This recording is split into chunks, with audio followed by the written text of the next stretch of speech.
Então o ponto que eu realmente quero trazer é que se você vai fazer tudo que Deus quer que você faça e ser tudo que Ele quer que você seja, às vezes terá que ser solitário.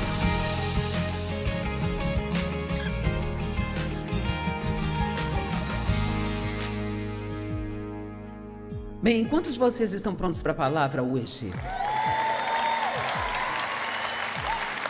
Sabe, eu nunca vou a algum lugar e pego uma mensagem qualquer e prego. Eu sou muito proposital no que eu trago para você, oro para que eu sempre tenha a palavra certa no tempo certo, e eu estou orando para que ao compartilhar a palavra hoje, porque há tanto poder na palavra de Deus, e é a unção que destrói o jugo da escravidão em nossas vidas. E literalmente, quando você se sentar e receber a palavra hoje, as amarras podem ser quebradas em você. Mas preciso que una sua fé com a minha para que isso aconteça. Então eu creio e quero que você creia comigo, que se alguém aqui ainda não recebeu a Jesus, que o receba. Vamos orar com você no final do culto. Se você não está cheio do Espírito Santo, que você fique. Que você receba um novo toque. Se você está cansado, desgastado e exausto, seja lá do que for, esse Deus vai te tocar hoje, durante a pregação. Eu oro pela cura física, mental e emocional. Nenhum de nós tem tempo a perder. Tem muitas coisas que você poderia estar fazendo agora, muitas que eu poderia estar fazendo, mas estamos aqui juntos e Deus está aqui. E algo maravilhoso vai acontecer. Amém? O título da minha mensagem hoje é Deixando a Multidão para Trás. E todos temos uma multidão. A sua multidão pode ser o seu bairro, pode ser o seu trabalho, ser a sua escola ou talvez sua multidão sejam as pessoas da sua família, mas todos temos nossa multidão. E muitas vezes, quando Deus toca a sua vida e quer te levar a algum lugar, a multidão não quer ir. Então, às vezes, você tem que tomar a decisão de não seguir a Deus ou de deixar a multidão para trás. Vamos começar com Marcos 4, verso 35. Diz, naquele dia, quando chegou a noite, ele disse aos seus discípulos, vamos atravessar para o outro lado. E no capítulo 5, verso 1, diz assim, e chegaram do outro lado. Mas o que aconteceu entre o 4:35 e o 5:1?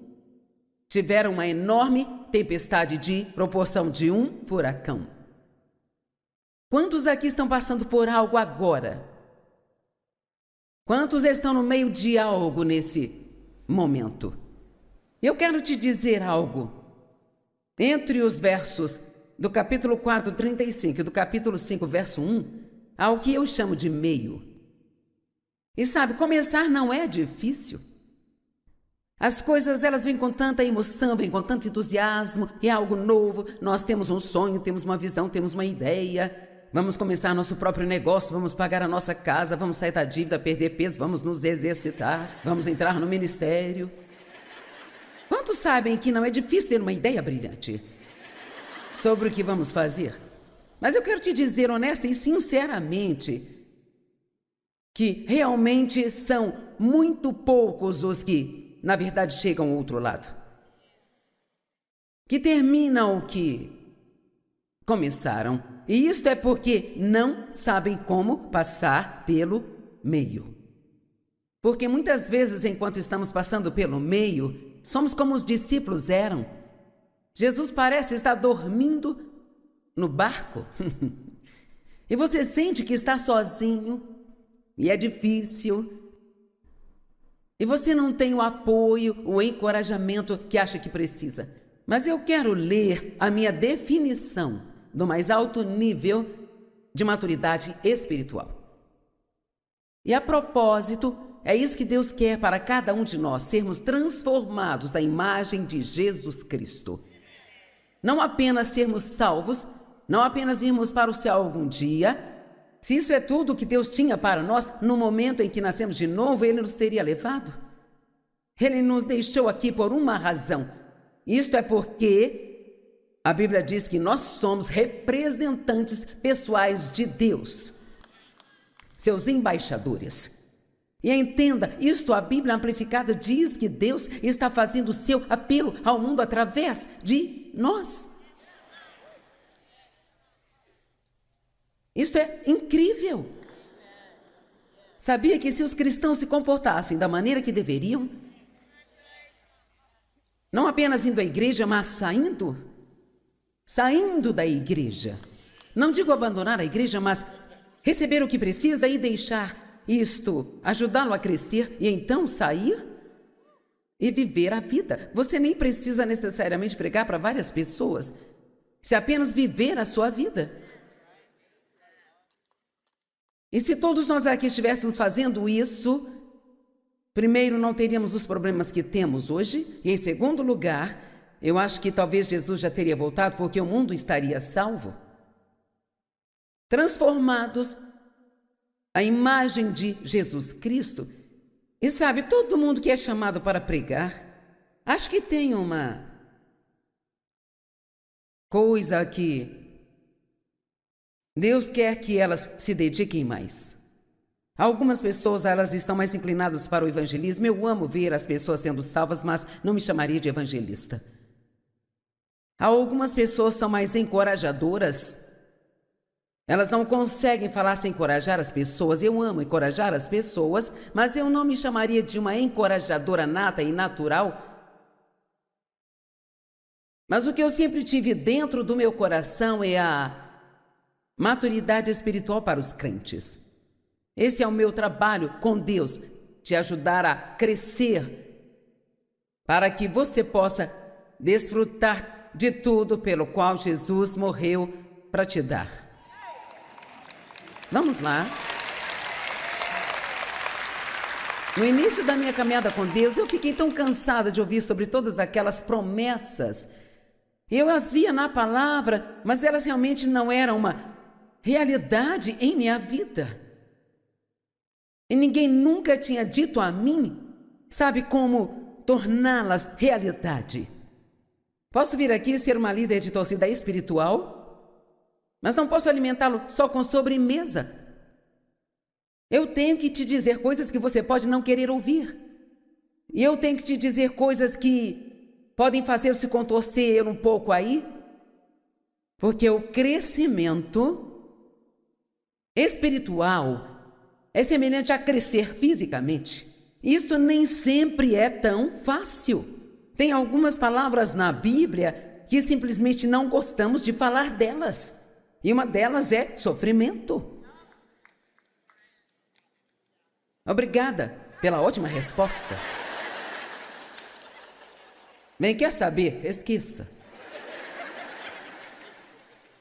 Aqui está a minha definição do mais alto nível de maturidade espiritual, que é onde eu quero te levar. Sofrer enquanto se espera pacientemente, com uma boa atitude, confiando em Deus e continuando sendo uma bênção para outras pessoas.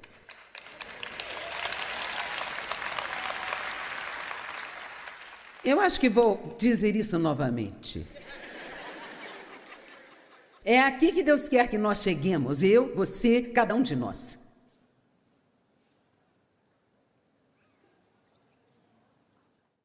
E veja, Deus não gosta de nos ver sofrer, mas o que Ele gosta é que nos comportemos bem enquanto estamos sofrendo. E que ainda assim tenhamos uma boa atitude, que esperemos pacientemente, que continuemos confiando nele. E é muito importante que continuemos alcançando e ajudando outras pessoas. Esta é uma semente que você semeia para a sua própria vitória. Estendendo a mão e ajudando os outros, quando não pode ajudar a si mesmo. E é incrível como você pode ajudar a outra pessoa.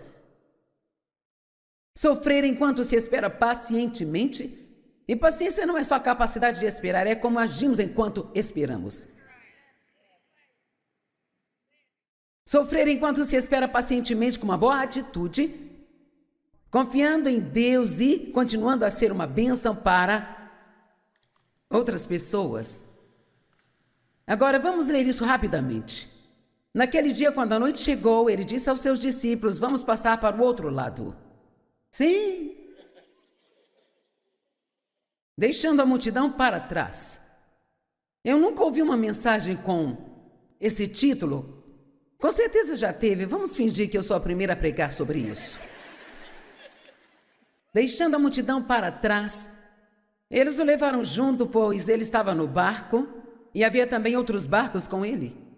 E uma tormenta furiosa surgiu e as ondas quebravam sobre o barco, de modo que quase foi inundado. Não era um ventinho soprando, só uma chuvinha, isto era bem grande. E Jesus estava na polpa dormindo sobre uma almofada. Você não ama isso? Deus, onde você está? Por que você não está fazendo nada na minha vida? E os discípulos o acordaram: mestre, você não se importa se nos afogarmos? Deus, você não me ama, onde você está? Por que não está me ajudando? Por que não faz isso ir embora?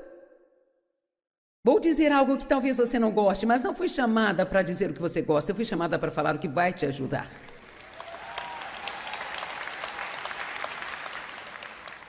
Sabe, às vezes, ter livramento quando queremos receber livramento não é a melhor coisa para você.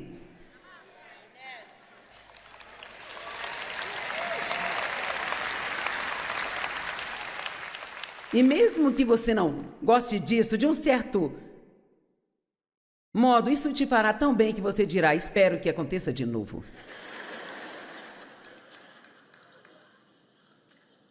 Eu vou repetir. Ser liberto de tudo nem sempre é a melhor coisa para nós. Porque nós não crescemos quando as coisas estão boas. Nós crescemos quando Deus é tudo o que temos. Estamos lutando e nos perguntando por que no mundo Ele não está se movendo para nos ajudar. Deus, onde você está? Por quê? Deus, por quê? Quando? Deus, quando? Deus, eu não entendo o que está acontecendo na minha vida. Isso não faz o menor sentido. Vou te dizer a verdade, se você não gosta de mistérios, não precisa se preocupar em querer andar com Jesus. Porque tem muitas coisas que Ele faz em nossas vidas, sabe, que simplesmente não fazem nenhum sentido para nenhum de nós. E gostamos de dar conselhos a Deus, não é, nesses períodos de tempo. Sabemos exatamente o que Ele deveria fazer. E Ele se levantou, repreendeu o vento e disse às ondas: aquietem-se, acalmem-se. Então o vento diminuiu e se acalmou. E Jesus disse aos seus discípulos: por que estão com medo? Vocês não têm fé. Eles ficaram aterrorizados e perguntaram uns aos outros: quem é esse que até o vento e as ondas o obedecem? E eles chegaram ao outro lado. Conseguiram passar pelo meio. Ouvi alguém dizer uma vez, e realmente gostei disso, espero que você entenda aqui: toda vez que o ônibus para, alguém desce dele. Alguns de vocês não entenderam isso, eu vou ser prática e você vai entender. Já reparou que na sua vida, ou nos seus negócios, ou no seu ministério, onde quer que seja, você cresce por um tempo, ou você progride por um tempo, e depois parece que você trava um pouco? E então nada acontece de novo por um tempo, mas então eventualmente você continua. Nosso ministério cresceu muito, mas por 5 anos o que eu fazia era estudos bíblicos em casa. Por 5 anos eu pregava para 25, 30 pessoas na terça-feira à noite na minha casa. Eu não recebia para isso, eu não ganhava dinheiro com isso. Estudava o mesmo tanto que estudo hoje para sair e pregar para milhares. E eventualmente comecei o segundo estudo bíblico nas manhãs de quinta-feira na casa de outra pessoa. 5 anos, não 5 dias, nem 5 minutos. 5 anos. 5 anos é muito tempo.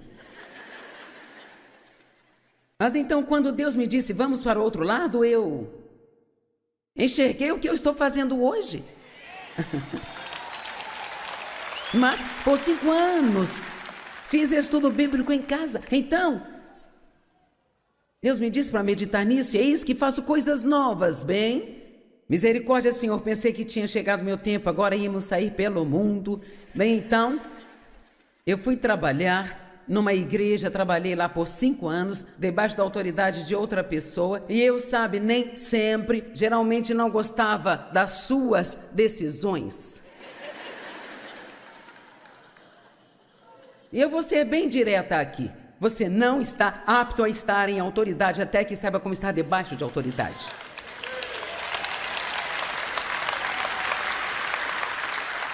Todos nós queremos ser o chefe. Mas temos que aprender a ser submissos, e esse é outro assunto que as pessoas não gostam, sabe? Watchman disse que a primeira coisa que devemos fazer no minuto em que entramos em algum lugar é procurar ver quem é a autoridade ali e entrar debaixo desta autoridade. Eu estou aqui pregando, mas eu não sou a autoridade aqui, sabe?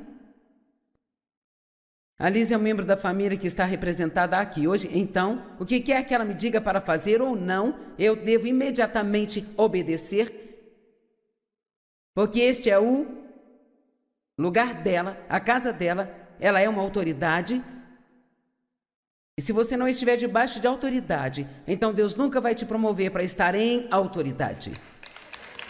Amém?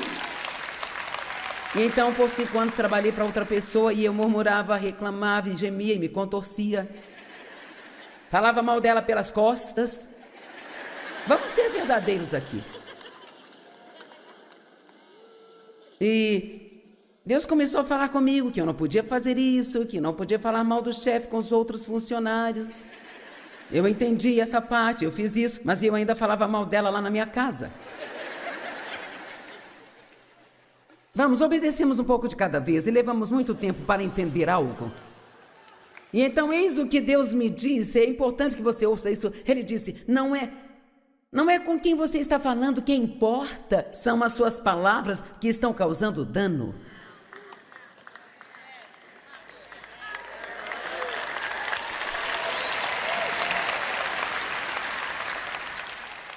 Então, no final desses 5 anos, agora fazia quase 10 anos, eu ainda não tinha chegado ao outro lado. Ainda estava no meio da tempestade.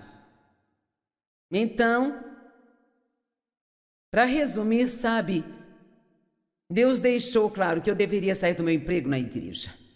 Pegue o seu ministério e vá para o norte, sul, leste e oeste. Bem, isso parece empolgante, mas ninguém me conhecia no norte, sul, leste ou oeste. Então fiz a única coisa que eu sabia fazer. Eu moro em St. Louis, então fui para o norte de St. Louis, leste de St. Louis, oeste e sul de St. Louis. E digo a verdade, uma vez por mês tínhamos reunião em cada parte da cidade. E cara, se eu tivesse 100 pessoas numa reunião, achava que tinha morrido e já estava no céu. Mas quer saber, quando deixei meu emprego na igreja, tive que deixar a multidão para trás. Quando eu recebi a Cristo, bem, eu já tinha nascido de novo, mas quando Deus tocou minha vida em 1976 e me chamou para ensinar a palavra, deixe-me dizer algo, a multidão me deixou, eu não precisei deixá-la. Estou dizendo a mais pura verdade de todos os que eu conhecia. Eu só consigo lembrar de 2 pessoas que ficaram comigo. Todo o resto me disse, você não pode fazer isso, você é uma mulher. Isso não está certo. Me pediram para sair da igreja. Me disseram para calar a boca ou ir embora. E calar a boca não era uma opção para mim na época. Eu podia não estar certa na maneira como eu me comportava o tempo todo, mas o meu coração estava certo. Eu estava tão apaixonada por Deus que eu mal conseguia aguentar. Eu queria, oh meu Deus, eu só queria ensinar a palavra. E então, veja, quando você tem um sonho de Deus, você tem que entender que você tem esse sonho, mas nem todo mundo tem. Eles não sonham o seu sonho, eles nem sempre entendem porque você está animado. E meus amigos me disseram que eu me tornaria uma fanática religiosa. Porque agora eu não queria mais fazer aquelas mesmas coisas que eu costumava fazer, eu não queria passar a noite inteira em uma festa conversando com várias mulheres, sabe? Eu queria expulsar demônios e só,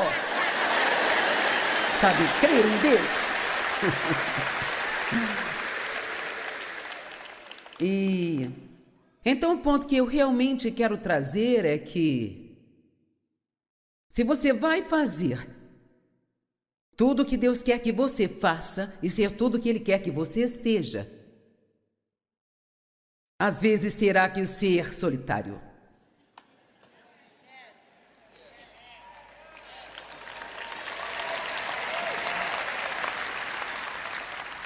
Porque nem todos os seus amigos querem ir para onde Deus quer te levar. Eu posso te dizer agora, porque eu sei disso, para alguns de vocês, a maior coisa que está te prendendo é a multidão com a qual você tem andado.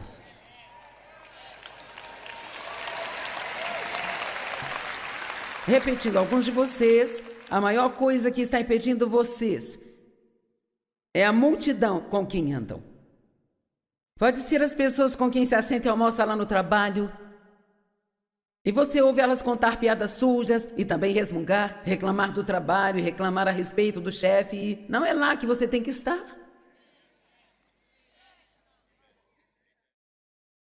Às vezes você tem que se afastar da multidão. E em Salmo 1, versículo 1, há uma escritura muito valiosa.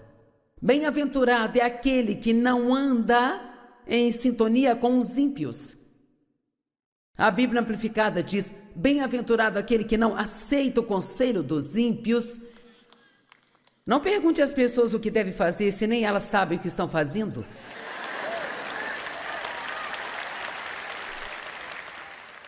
Se você vai receber conselhos, busque de alguém que pelo menos esteja vivendo com algum bom senso.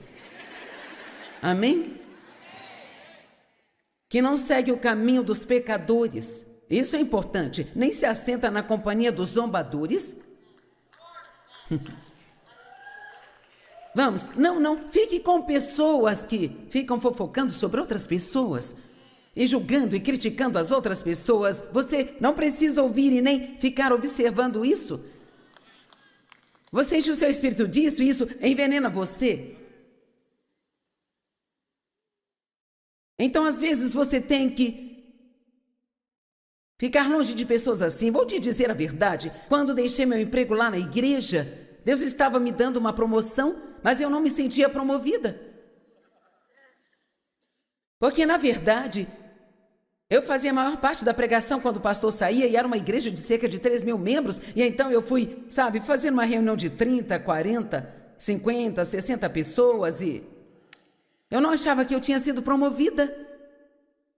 E eu estava sozinha, correndo para cima e para baixo, indo para todos aqueles lugares pequenos e foi difícil, eu era sozinha. E Deus não me libertou em 5 minutos, ou em 10 minutos, ou em uma semana, ou em 6 meses, sabe? Foram anos. Vamos lá, você vai ser fiel até que Deus, Ele consiga fazer em você o que Ele quer fazer em você, para que Ele possa fazer através de você o que Ele quer fazer através de você. Vou dizer novamente, ei, você vai ser fiel. Você vai passar pela parte difícil. Você vai fazer o que Deus está te dizendo para fazer, se você é o único ser humano que você conhece que está disposto a ir tão longe com Deus.